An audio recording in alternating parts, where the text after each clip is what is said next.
Prezident İlham Əliyevin tapşırığına uyğun olaraq işğaldan azad edilmiş ərazilərə böyük qayıdış davam etdirilir. Bu mərhələdə Şuşanın Kiçik Qaladərəs kəndinə 11 ailə 39 nəfər, Xocavənd rayonunun Quzey Xırman kəndinə 18 ailə 82 nəfər, Güney Xırman kəndinə isə 21 ailə 103 nəfər köçürülüb.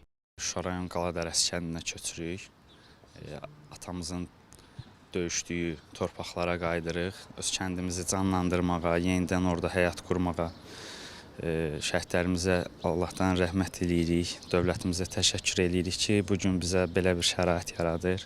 Çox sevinirik vətənimizə qayıtdığımız üçün. Bugünkü gün doğrudan da bizim ən sevincli və ən belə deyək, xoş arzularla arzuladığımız doğma torpağımız Xocavəndə qayıdırıq, Güney Xırman kəndinə və bizim üçün doğrudan da sevincli bir gündür. Allah bütün şəhidlərimizə rəhmət eləsin. Qazilərimizə can sağlığı, döyüşçülərimizə can sağlığı.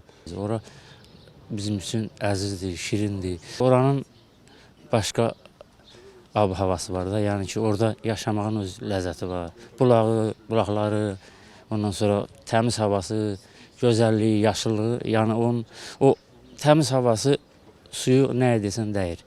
Sevincimizin həddi hududu yoxdur.